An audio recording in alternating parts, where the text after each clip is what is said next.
বাবা, বাবা, আমার ছোট ভাইয়ের সাপে কামড়াছে, আপনি একটু ডাকেন। এই দাঁড়া, আমি এত বড় একটা কবিরাজ থাকতে এই রুগী আমার চোখের সামনে ঘুরে যেতে পারবে না। এই রুগীরে আসনে নিয়ে যা। ঠিক আছে বাবা, আমরা নিয়ে যাচ্ছি বাবা।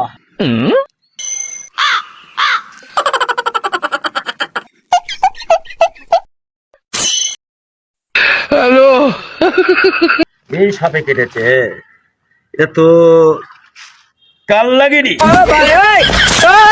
এটা আমার কাছে, আমি দেখতেছি। এই কামাল, লাঠি ধর।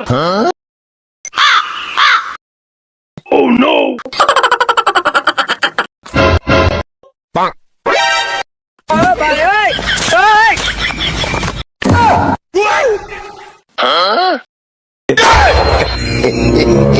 भाई मारो, मुझे मारो।